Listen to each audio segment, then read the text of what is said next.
Na entrevista de hoje, nós vamos falar um pouco sobre política. Estou recebendo aqui no RDTV News um candidato, aliás, um pré-candidato, ao que tudo indica, ao município de Cuiabá. Deputado Abílio está aqui, ele que é do Partido Liberal, né? Foi o segundo deputado mais votado na esfera federal aqui no nosso estado. Seja muito bem-vindo. Muito obrigado, é um prazer estar aqui novamente. Eu sou pré-candidato a prefeito, eu sou pré-candidato pelo PL, o partido já praticamente definiu as pré-candidaturas.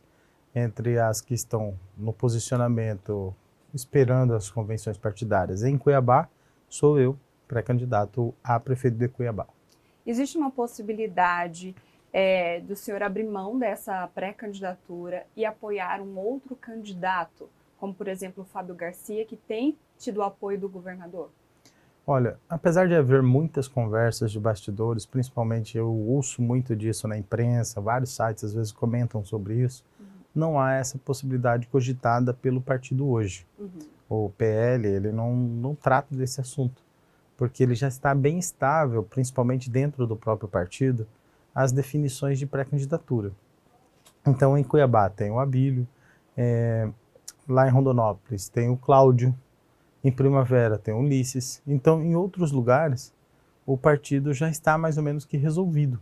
Em Várzea Grande tem a Flávia Moretti, e nós não estamos tendo conflito. O nosso partido, diferente de outros partidos, a gente não está tendo conflito dentro do partido sobre as pré-candidaturas.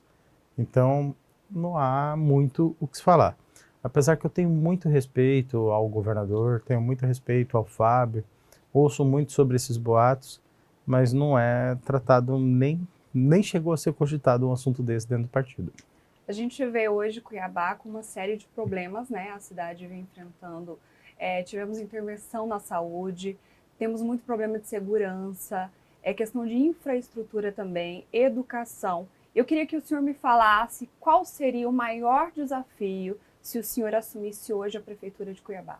Olha, são muitos os desafios. Só para você ter ideia, nesse ano nós devemos ter um surto de dengue. Então, Cuiabá vai passar por um problema de saúde e ainda se voltar a pandemia na questão do Covid, possivelmente nós teremos um momento agravado ainda mais na saúde de Cuiabá com a questão da dengue e da pandemia do Covid. Isso vai ser um grande problema, principalmente porque a própria prefeitura tem deixado espaços públicos sem cuidar. Ontem mesmo eu estive numa praça ali no Pedregal, que ele tem tipo uma mini lagoa, um espelho d'água, e lá está totalmente poluído, abandonado pela prefeitura, virando um foco de dengue. Eu tive que ir na vigilância sanitária, tive que ir no Ministério Público fazer as denúncias para poder fazer a limpeza. E esse mau exemplo da prefeitura, né, na gestão dos espaços, ele faz com que isso crie um efeito cascata, que cada departamento, cada setor, às vezes não trabalhe da forma que precisa trabalhar ou não desempenhe o papel que precisa desempenhar. E isso vem no tapa-buraco, isso vem na pavimentação urbana, isso vem nos programas de habitação de interesse social, isso vem na questão do paisagismo da cidade. Então, o reflexo da má gestão se aplica praticamente em todas as secretarias. Nós precisamos de pessoas que tenham a capacidade de gerir a cidade dentro das suas secretarias, mas que também dê exemplo e que também tenha coragem de enfrentar os problemas da cidade. É claro que quando o pessoal vê o Abílio e fala, é muito saúde, ele fala muito saúde. Eu sou arquiteto urbanista, eu gostaria de falar muito mais de mobilidade urbana, eu gostaria de falar muito mais de paisagismo, eu gostaria de falar muito mais de arborizar a nossa cidade. Você que está aqui, você sabe como é quente, e tem a capacidade de criar as microbolhas de calor, de arborização, que vai capacitar a nossa cidade a ter áreas úmidas, áreas arborizadas, com redução do calor. Então, eu gostaria de falar muito sobre urbanismo e sobre a cidade. Mas, infelizmente, o que mais se dá na mídia são a questão dos buracos, são a questão da mobilidade ineficiente, ônibus que quebram, uma série de problemas na saúde, e não é falta de orçamento. A nossa cidade tem 4 bilhões por ano de orçamento, então, assim, tem muita coisa para fazer. O que seria a prioridade, a princípio? Olha, eu considero a prioridade no ponto de vista de que se você não tiver saúde, você não aproveita a cidade, sabe? Isso mexe muito comigo. de você ir numa UPA e tá 1h, 2h da manhã, chega um pai com o filho dele no colo, desesperado, e às vezes não tem um profissional ali para atender, às vezes não tem um remédio. Isso mexe muito comigo, porque se ele não tiver o mínimo para conseguir dar qualidade de atendimento, dignidade na saúde para o filho, para o pai, para o parente, ele não vai conseguir usufruir nada da cidade. Mas uma coisa, ela corre junto com a outra. Por quê? Porque você tem secretarias que executam o orçamento ao mesmo tempo durante um ano. Então não é você chegar e falar prioridade à saúde em detrimento a você não executar outras ações. Então, ao mesmo tempo que você está tendo prioridade na gestão e no planejamento e na execução do orçamento da saúde e todas as ideias da área da saúde, você também tem prioridade dentro, por exemplo, de uma secretaria de obra, de fazer a recuperação asfáltica, de fazer a recuperação da questão urbanística também da cidade, via Secretaria de Limpeza Urbana e Meio Ambiente. Então, assim, existe uma série de prioridades. Na área de, só para você ter uma ideia, Cuiabá está meio que travado na questão da construção civil, precisa destravar, precisa incentivar a construção civil, precisa liberar isso. Em questão de alvarás mais rápidos, um espaço que consiga atender melhor as pessoas que querem investir, que querem empreender em Cuiabá. Se você quiser abrir uma empresa em Cuiabá, você não vai ter facilidade. Então a gente precisa criar instrumentos que facilitem você abrir uma empresa. Ontem mesmo eu conversei com um rapaz que queria fazer um evento aqui em Cuiabá. Ele quer fazer um evento grande, só que ele não sabe aonde na prefeitura ou como na prefeitura ele vai conseguir as aprovações, as licenças, porque cada hora um fica empurrando para um lado. Nós precisamos de um espaço dentro da prefeitura voltado a ser um ganha-tempo. Tipo, um lugar que o empresário quer abrir a empresa, ele vai lá e lá ele resolve tudo. Ele quer fazer um evento, trazer um tipo de evento para a prefeitura ou para o município. Ele vai lá, ele resolve tudo. Ele não tem que ser jogado para cada secretaria. Ao mesmo tempo, nós temos que conectar a Prefeitura de Cuiabá às mãos do celular, à mão do cidadão. Você quer ter uma informação, você quer ter uma nota fiscal, emitir uma nota fiscal. Por que você não pode fazer pelo celular? Por que às vezes para emitir um documento você tem que ir lá na prefeitura? Por que não tem uma inteligência artificial da prefeitura que pode estar respondendo tudo para você? Então, por isso que eu te falo, quando você pergunta qual é a prioridade, na minha leitura, nós temos diversas frentes de trabalho e nós temos diversas prioridades para cada uma dessas áreas. A saúde é minha prioridade, por eu ter uma realidade direta com a saúde, mas eu também entendo que a cidade, em várias áreas, ela tem várias prioridades. O senhor falou sobre facilitar, né, a área da construção civil, alvarás, eventos e tudo mais. O senhor acha que isso não abre uma brecha para irregularidades ambientais na cidade? Uma coisa é uma coisa, outra coisa é outra coisa. Como assim? A maioria da construção civil em Cuiabá, ela não está em cima de áreas ambientais. Por exemplo, lá no CPA, o cara tem um terreno no CPA. O terreno dele já está bem definido, o bairro já está bem resolvido e tudo mais. E lá no CPA ele quer construir uma casa de 200 metros quadrados, 150 metros quadrados. Essa casa, qual é o risco ambiental que essa casa vai oferecer à cidade? Praticamente nenhum. O que essa pessoa precisa respeitar? A área permeável e, no caso, eu considero que ela deveria respeitar a área permeável e um determinado afastamento, que é porque está no Código de Obra e na lei do município. Se ela só apresentar essa informação, o que a prefeitura tem a ver se vai ser 2 quartos, 3 quartos, um quarto, uma sala? O que isso muda num contexto de cidade? Nesse tipo de projeto, ele não precisa nem de aprovação na prefeitura. A aprovação da prefeitura deveria ser apenas naquilo que cabe ao espaço coletivo. Olha, você vai apresentar um projeto de uma casa que tem que respeitar o limite de construção civil de metro quadrado e o limite de área permeável. Fora isso, vai lá, segue a vida.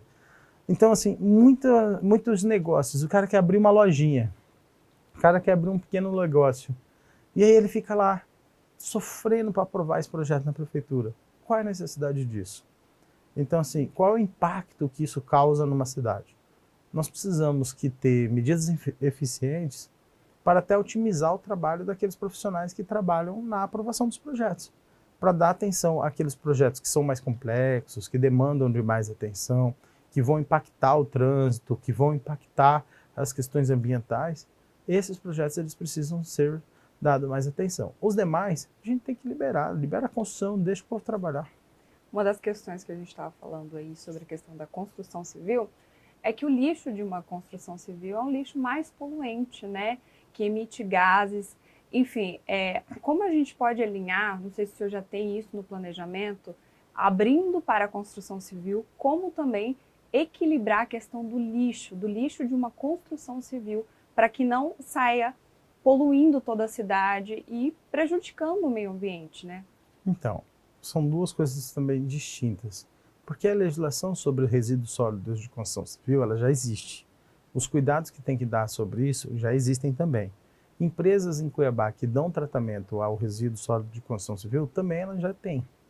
O que tem, que nós temos que monitorar são os clandestinos, aqueles que estão trabalhando de forma irregular, aqueles que não conseguiram licença da prefeitura, porque às vezes a prefeitura define que só determinado grupo de empresas podem fazer a coleta e a destinação final.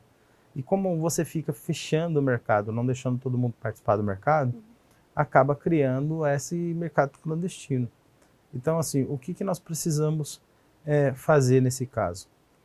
Facilitar, auxiliar, para que as empresas possam fazer a coleta do lixo, criar um tipo de pontuação, criar um tipo de incentivo, para que a empresa se sinta motivada a ir e fazer esse tratamento. Eu acho que tem muita coisa que pode ser feita nesse sentido. Eu mesmo já cansei de fazer, como arquiteto urbanista, cansei de fazer vários projetos de tratamento de resíduos sólidos de construção civil. Existe uma série de normativas, a maioria, eu até não generalizo, porque a maioria dos bons profissionais, eles fazem a destinação correta. Infelizmente, há um ou outro que dá mau exemplo. Entendi. O senhor foi vereador, né? Teve uma repercussão muito grande, ficou muito conhecido por suas polêmicas, né? Por sua fiscalização também. Eu queria que o senhor falasse um pouquinho sobre essa experiência e como isso vai ajudá-lo aí na pré-candidatura à Prefeitura de Cuiabá. Olha, eu acredito que existe uma série de fatores que me ajudam nessa pré-candidatura. Estou até escrevendo um livro sobre isso. Está praticamente pronto. Eu acho que eu vou soltar esse livro depois das eleições para não prejudicar a eleição. Mas 10 dicas para perder uma eleição. Se você quiser perder, eu vou te dar 10 dicas. Essa é a ideia do livro. E com base na derrota que tive em 2020, com base em todas essas experiências. Por que o Abílio vai escrever um livro sobre dar 10 dicas para perder? Porque quando a gente perde, a gente aprende. Quando a gente toma um tombo na vida, a gente ganha uma certa experiência e fala, pô, por esse caminho eu não vou seguir mais. Eu acho que eu tenho que aprender a não fazer mais isso e eu tenho que fazer de outra forma. Em 2020, eu tive alguns deslizes no processo eleitoral. Um deles ali era, tipo, na véspera da eleição, ou no segundo turno praticamente, você chegar e falar que vai mandar embora 3 mil servidor público. Não que eu falei dessa forma diretamente, mas eu falei que na prefeitura tinha um cabidão de 3 mil pessoas que precisava sair. O município de Cuiabá tem praticamente 20 mil servidores públicos. Então, assim, você vai falar que vai mandar embora 3 mil, você não sabe quem dos 3 mil vai ser mandado embora. E isso foi um erro muito grande, que pode ter me custado a eleição, já que eu perdi por 1%. Isso daí pode ter contribuído. O meu papel de fiscalização, eu não acredito que ele foi um papel que atrapalhou o processo eleitoral. Até porque eu cheguei no processo eleitoral através do processo de fiscalização. Mas alguns episódios durante o período de 2020, eles me atrapalharam. Você deve conhecer o Dorileu, da Gazeta. E no debate do segundo turno, chegando lá para conversar com o Dorileu, eu mesmo gravando uma live, o Dorileu veio para me cumprimentar. Eu ignorei o cumprimento, falei, não quero cumprimentar, não. Isso daí também é um processo que acaba contribuindo a você perder a eleição. Muitas das vezes, alguns políticos queriam me manifestar apoio. O próprio Botelho queria me dar um apoio em 2020, a Janaína Riva queria me dar um apoio, e outros também queriam me dar apoio. E eu estava com tanta rejeição da minha parte, à classe política, que eu não queria apoio deles. Então, assim, eles me ligaram, olha, Bílio, queremos te ajudar, porque nós não gostamos também do Emanuel, alguma coisa nesse sentido. Eu falei, não, do Botelho eu não quero apoio, não. Da Janaína eu não quero. Para quem perdeu por 1%, pode ser que isso contribuiu. Hoje, eu tenho uma visão diferente. Eu tenho a mesma visão de que eu não me compactuo das coisas erradas, então quem está junto comigo sabe que eu não vou fazer nenhum tipo de alinhamento político nesse sentido. Contudo, eu também entendo que é necessário conversar com toda a classe política. Porque não adianta você ser adversário de todo mundo e brigar com todo mundo, pode até te ajudar a manter você como você é. Contudo, não te ajuda a administrar uma cidade, por exemplo. Então é necessário que você converse com todos. Então hoje eu vou na Câmara, converso com a maioria dos vereadores que tem lá, principalmente aqueles que me caçaram. Então eu vou lá, dou atenção para eles, converso com eles. Porque é necessário ouvir. Não significa que é necessário concordar, mas é necessário ouvir, é necessário ter essa paciência de se relacionar. E isso me ajuda a conhecer até mais um pouco de mim, de como a gente pode desenvolver capacidades de relacionamento que não comprometem nossos princípios éticos, não comprometem os nossos princípios morais, mas nos permite a ter um relacionamento social de um pouco mais equilíbrio, um pouco mais de tolerância.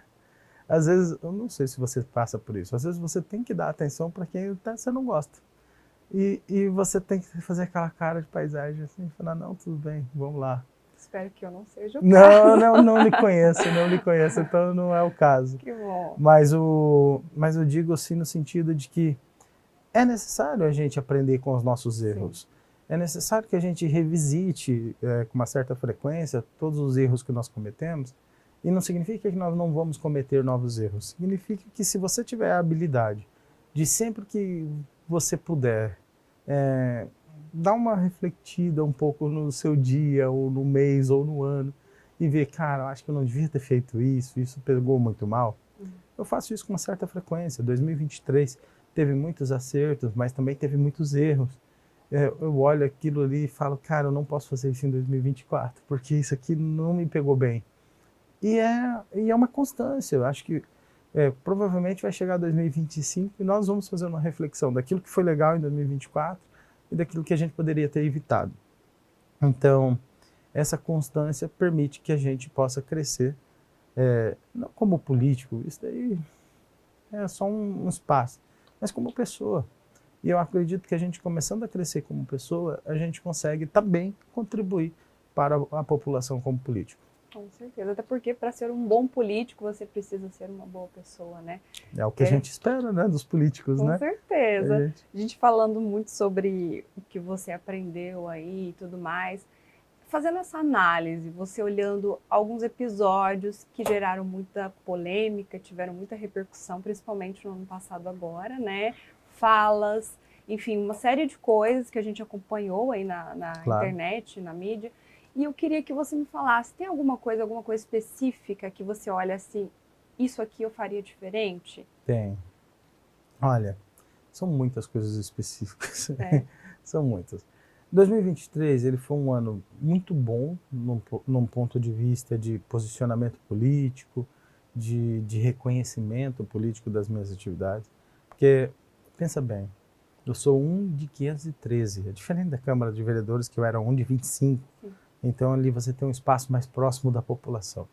Lá a gente está em Brasília, num espaço totalmente distante da nossa base política, e nós estamos ali com 503 deputados, mais os senadores. Então qual é a probabilidade de um cara no primeiro ano de mandato conseguir ter uma certa visibilidade dentro de um espaço como esse? Muitos deputados passam 3 mandatos, 4 mandatos, e eles ainda assim são desconhecidos, irrelevantes. É claro que, às vezes, isso custou caro também a minha imagem, porque algumas das polêmicas do qual acabei me envolvendo, elas acabaram trazendo rejeição a uma certa parcela da população. Mas, por um outro lado, eu acredito que teve posicionamentos muito fortes que eu acredito que são importantes àquilo que eu defendo. Vou dar um exemplo. Polêmico para um lado e certo para o outro. Teve um evento lá na Câmara que era a questão de alguns deputados do PSOL que usaram, sem estar previamente autorizado, a Comissão de Direitos Humanos para manifestar um tipo de apoio ao Hamas e também atacar a imagem de Israel e a bandeira de Israel. Eu separo muito bem as coisas. Eu sei que os palestinos e o Hamas são coisas distintas. O Hamas é um governo terrorista, um grupo terrorista que domina a faixa de Gaza. Os palestinos são pessoas que têm os seus direitos, os que estão ali sendo prejudicados. São questões diferentes. Os árabes, os muçulmanos, quem entende um pouco dessa questão geopolítica sabe que são questões diferentes. O nosso descontentamento são contra grupos terroristas, como o Hamas. Não contra um grupo religioso ou contra um grupo étnico, não, mas sim ao terrorismo. E naquela ocasião, os deputados estavam atacando a bandeira de Israel. Eu me senti muito ofendido e acredito que a Câmara não poderia usar um espaço como a Câmara é, uma entidade que representa o governo brasileiro, para atacar um Estado amigo, que é o caso de Israel. Eu fui lá e pedi para que fossem retiradas as bandeiras de Israel.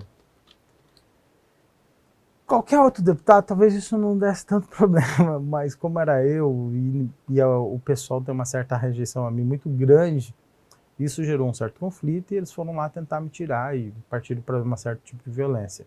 Isso gerou muita polêmica, muita polêmica. E, por um lado, eu fui muito atacado, falando que eu estava atrapalhando aquele espaço, e, por um outro lado, teve uma série de pessoas que falaram, olha, obrigado por defender o Estado de Israel. Então, teve positivo e teve desgaste. Outros casos, teve só desgaste e não teve positivo. E casos do qual eu também nem fiz nada. Por exemplo, eu estava na CPMI do dia 8 e eu não fiz nada, nem conhecia quem era a Angélica Hilton, eu não tinha nem ideia de quem ela era, eu não tinha relacionamento nenhum com ela, não falava com ela nem nada disso. E do nada, ela me atacou por estar com essa camiseta cinza que chamou de Aerolook e ali virou uma matéria, a Rede Nacional, falando que deputado entra de Aerolook em plenário, de comissão. Do nada, gratuitamente. Como eu evitaria um constrangimento desse? Ah, você não deveria andar de camiseta na Câmara. Mas é permitido pelo regimento interno a gente andar de camiseta na Câmara.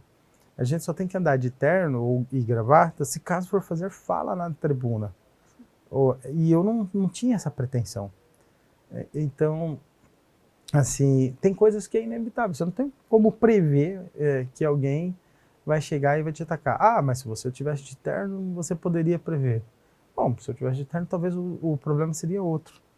E aí, outro dia, eu estava no meio de uma discussão lá na CPMI e a própria Érica me acusou de ter dito alguma palavra contra ela, que ela atribuiu a um termo de homofobia e tudo mais. Naquele momento, foi um desgaste nacional, todo mundo me atacando como se eu tivesse praticado alguma coisa nesse sentido. E a investigação demora um tempo. Ela demorou 2 ou 3 meses. E quando a investigação foi conclusa dizendo que não tinha nada, que não aconteceu nada, eu já tinha apanhado um monte a nível nacional. E a repercussão das coisas positivas, elas não são na mesma escala das coisas negativas. Então, se eles inventam ou falam alguma coisa de você que traz um prejuízo à sua imagem, você não consegue consertar, mesmo com a verdade. Então, tem coisas que eu poderia ter evitado? Tem. Tem coisas que eu sofri sem ter como evitar? Também tem. O que eu poderia fazer nesse ano para não sofrer as mesmas consequências? Olha, primeiro, nesse ano eu acredito que nós temos eleições municipais. Então, o meu foco vai estar muito mais no município, na capital, e vai estar menos ainda um pouco nas participações de embates políticos em Brasília. Por um outro lado, se eu tivesse lá em Brasília, nesses embates, tentar o máximo possível de distanciamento de alguns tipos de pessoas para evitar que esses conflitos não sejam diretos. Mas é quase impossível, tendo em vista a polarização que está no nosso país hoje de esquerda e direita. Sim, inclusive vamos falar sobre isso, né? Porque, querendo ou não, né, a polarização Lula-Bolsonaro vai interferir com certeza, né, nas eleições municipais aqui. E o fato de você ser um candidato bolsonarista, você acredita que vai conquistar mais votos ou não? Eu acredito que são duas coisas distintas. Quando a gente fala de um candidato bolsonarista, ou um candidato lulista, ou petista, etc., a gente está falando de valores. A gente está falando de valores éticos e morais que um determinado grupo aprova e outro determinado grupo desaprova. Por exemplo, defesa da família é um valor que o pessoal mais conservador defende. O progressista ele já acha que a família ela não tem que ter nenhum tipo de defesa. Alguns, pelo menos, são conceitos. Porque se você pegar Marx e a base do marxismo, você vai perceber que eles inclusive acreditam que a família é propriedade do Estado e não é propriedade da própria família. Eles acreditam que a religião é o ópio do povo e nós acreditamos que nós devemos preservar o direito de todas as pessoas a manifestar e cuidar de suas religiões. Então são visões ideológicas, filosóficas, e que elas, no município, ela tem que ter algum certo cuidado com algum tipo de ideologia que entra para a educação das crianças, algum tipo de ideologia que entra na gestão pública. E também tem um efeito que é a questão da visão do tamanho do Estado. Para a esquerda, o Estado tem que ser grande, ou seja, aumentar o número de impostos para ter um Estado grande para fazer o maior número de ações políticas, que nem eles, por exemplo, eles aumentam o número de imposto e gastam mais com Lei Rouanet. Então, dando um exemplo. Para a direita, é o Estado menor com menos impostos. Nós acreditamos que menos impostos dá liberdade das pessoas empreender mais, trabalhar mais e poder gerar mais empregos e, consequentemente, a própria atividade acaba ajudando a população. Essas são visões filosóficas. Mas eu volto a dizer, por exemplo, no caso de uma UPA, quando você chega numa UPA e falta o médico, ele escolhe, vai faltar o médico só para os de direita, os de esquerda não vai faltar médico. Então essa discussão, na hora que a gente fala de saúde pública, ela não se aplica diretamente. Faltou remédio, falta remédio para todo mundo. Se o posto de saúde não está funcionando, não está funcionando para todo mundo. O buraco da cidade, ele escolhe, só vai bater aqui no buraco os carros de direita ou os carros de esquerda. Também não. Então, os problemas de infraestrutura urbana, os problemas da gestão urbana, os problemas da saúde, da educação, a vaga da creche, a falta de área de lazer adequado, a falta de espaços públicos que melhorem a qualidade de vida das pessoas, que melhorem o IDH da cidade. Então, isso afeta todo mundo. Então, o prefeito, quando ele assume a prefeitura de Cuiabá, por exemplo, ele vai fazer ou algo bom para todos, ou algo ruim para todos. O caso da Prefeitura de Cuiabá, que já foram 19 operações da polícia envolvendo diversos escândalos. Essas 19 operações trouxe prejuízo a todos, independente de direita e esquerda. Então, nós temos que focar aqui na nossa cidade. Claro que temos as questões dos nossos valores, que nós vamos defender pelo posicionamento ideológico que nós temos, mas principalmente a gestão do serviço público, do bem público, das coisas públicas para todos.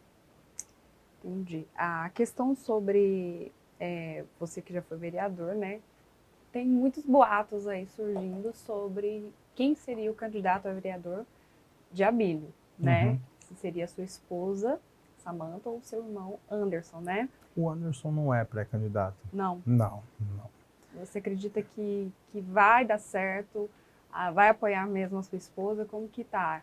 Então, eu gostaria de trazer um novo grupo de pessoas para a Câmara e trazer algumas pessoas que eu já até pedi antes. Eu conversei com o Felipe Velaton, eu gostaria muito que ele voltasse a ser vereador, se ele tivesse interesse de fazer isso. Eu não sei se você conhece o Velaton, mas um amigo meu, um grande vereador na Câmara. Então, eu gostaria muito de vê-lo de volta na Câmara. Ou se ele não quiser ir à Câmara, ele poderia disputar um outro cargo, mas eu gostaria de vê-lo de volta à política. Eu acho que ele tem muito a contribuir com isso. Marcelo Bussic, no meu ponto de vista, foi um dos melhores vereadores da Câmara Municipal. Muito melhor do que eu. Só que ele, por ser um pouco mais tímido, às vezes não aparecia tanto. Eu gostaria muito de ver o Marcelo Bussic de volta na política, de volta na Câmara. A gente faz conta e vê quais são os possíveis vereadores. Se caso, por exemplo, o Botelho ganhar a eleição, qual vereador faria o papel de oposição ao Botelho? Qual teria coragem de ir lá e fazer um enfrentamento ao Botelho? A gente não vê isso hoje. O Botelho, o filho dele e o irmão dele são donos da Inhambiquara, que é a empresa responsável pelo tapa-buraco e por algumas asfalto de alguns lugares da cidade.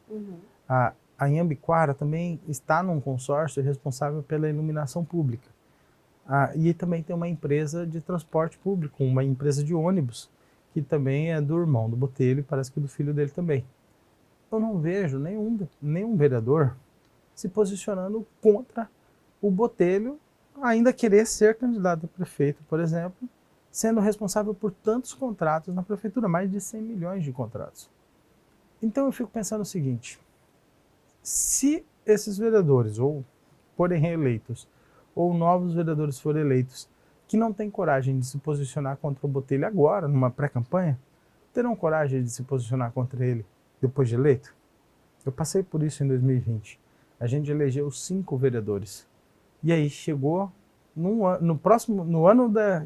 acabou a eleição, no primeiro dia do ano seguinte, aqueles vereadores que se elegeram com a gente já estavam, boa parte deles, junto com o Emanuel. Então, assim, nós acreditamos que não é só um projeto de tem que ter só o prefeito. Tem que ter o prefeito, tem que ter vereadores. E hoje a população entende que tem que ter o presidente, tem que ter deputado, tem que ter senadores. Temos que focar tanto no legislativo quanto no executivo. Então, nesse ponto de vista, a Samantha não é porque ela é minha esposa. Isso é tão ruim quando eu fico imaginando no ponto de vista dela, não no meu ponto de vista. Tipo, ela tem muita capacidade, ela é bem melhor do que eu, mais inteligente, inclusive, e não estou falando isso por ser coagida, é brincadeira, amor. Mas eu estou te dizendo o seguinte, ela é realmente mais preparada, quem conhece sabe disso. Só que ela é minha esposa, e eu estou dando essa colaboração no sentido de falar para ela, incentivando ela, falando, poxa, você poderia fazer melhor que eu, vai lá e representa. Mas não é porque ela é minha esposa, é porque eu acredito que ela tem a contribuir. Ela tem causas importantes, como a causa do autismo, a causa da fissura lapalatina, ela tem questões da mãe, da gestante, tudo mais. Mas não é só essas causas, ela tem causas de fiscalização também importantes. Agora eu fico imaginando, muita gente hoje fala que a Janaína é uma das melhores deputadas da Assembleia Legislativa. E hoje pouco se fala sobre a Janaína ser a filha do Riva. E a gente vê a Janaína fazendo um trabalho que muita gente gosta mesmo. A maioria das pessoas que estão na política, eles tiveram algum tipo de referência, algum tipo de influência. Eu tenho, por exemplo, como o Bolsonaro, um tipo de referência para mim.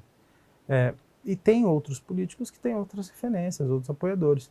Na Câmara tem pessoas que tiveram o nosso apoio, que foram influenciadas, que entraram por lá para o nosso apoio. Agora eu fico pensando, por que minha esposa ela não pode ter o meu apoio? Eu tenho que censurar a minha esposa?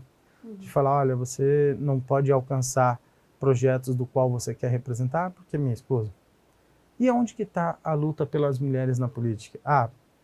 Todas as mulheres podem entrar para a política, menos as mulheres que são esposas de políticos. Então, assim, eu acredito que é uma decisão dela, né? Não é eu empurrando ela para a política, isso não vai acontecer. Se ela não quiser entrar, ela não entra. Mas se ela quiser entrar, ela tem o meu apoio, porque eu apoio tantas pessoas na política que eu não vou deixar de apoiar uma pessoa que eu conheço, uma pessoa que eu sei como que vai contribuir. E gostaria que mais pessoas entrassem, mais mulheres entrassem para a política. A gente está fazendo um trabalho para incentivar o maior número de mulheres a entrar na política. E não é só para fazer marketing ou propaganda, mas é porque a gente reconhece que tem inúmeras mulheres com potencial, com condição, com qualidade de representar bem melhor os que estão lá. Tem mulheres que representariam muito melhor do que eu. Tem muitas mulheres que representariam melhor do que eu. E homens e mulheres e tudo mais. Apesar que não é muito difícil representar, brincadeira.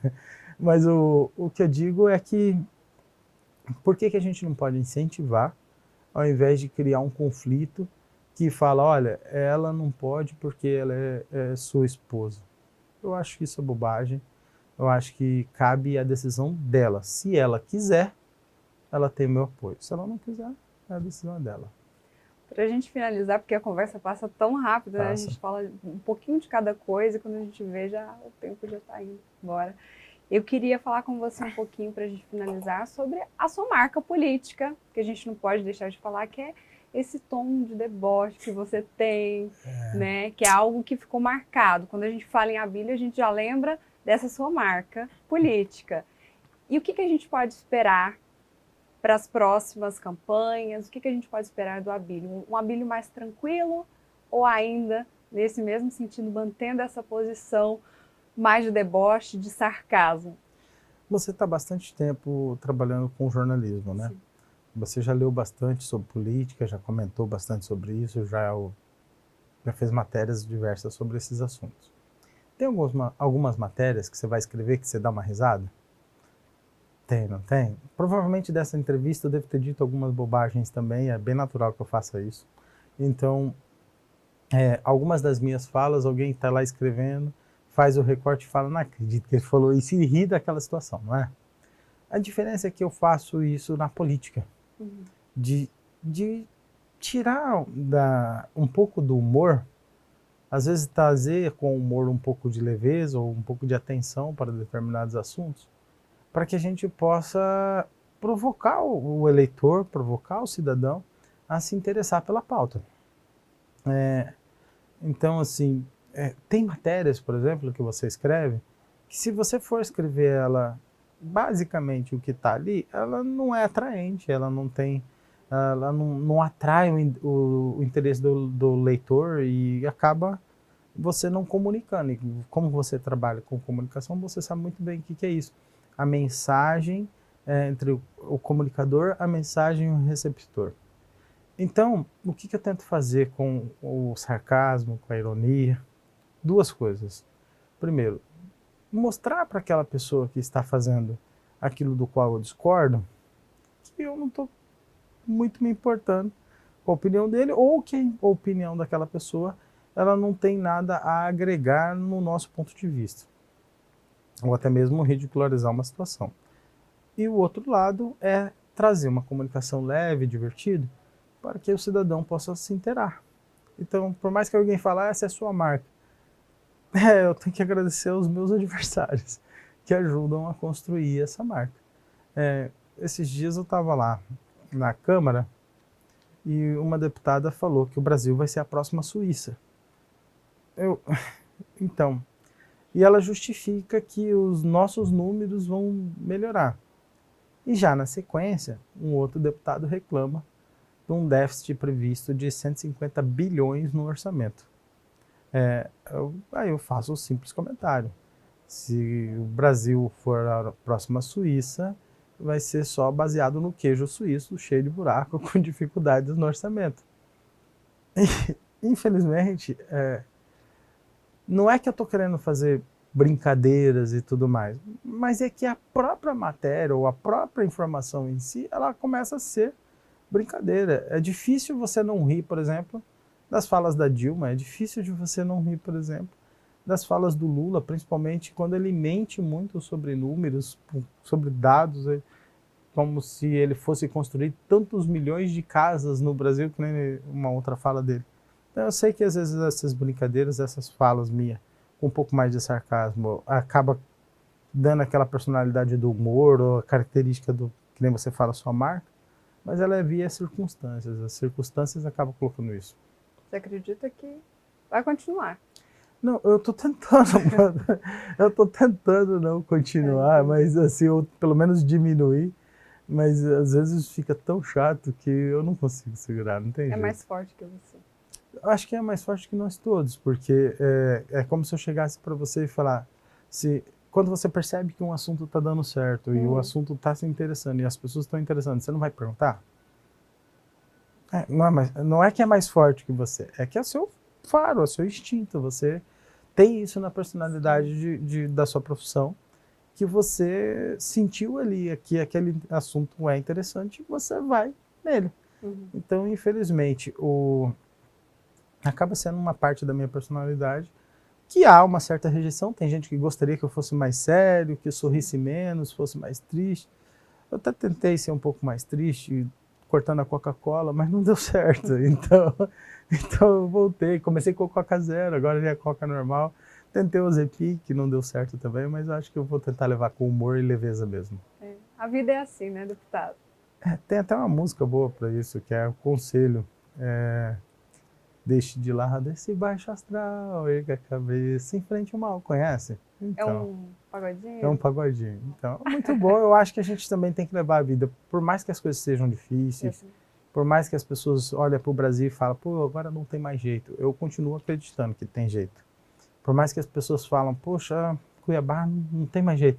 Eu continuo acreditando que tem jeito. Então, eu enfrento o mal com um sorriso no rosto. Acho que essa é a minha alegria. Que bom, então. Tá bom? Deputado, muito obrigada pela sua participação, Obrigado. por ter respondido as nossas perguntas. A gente deseja muita sorte também na sua pré-candidatura à prefeitura. Obrigado, obrigado. Eu quero agradecer a você que está acompanhando o RDTV, eu quero agradecer a todos que nos acompanham, principalmente os que nos odeiam. Eu quero te agradecer também, porque às vezes aquelas pessoas que são considerados haters ou que têm um posicionamento crítico ou até mesmo de rejeição a um determinado político, também ajuda a que esse político possa fazer uma reflexão sobre os motivos do porquê as pessoas não estão gostando, algumas pessoas. Então eu agradeço a todos e sempre que puder, nos acompanhe. É isso aí. Se você gostou da nossa entrevista, você já pode compartilhar, curtir e comentar. Não deixe de deixar a sua opinião, viu?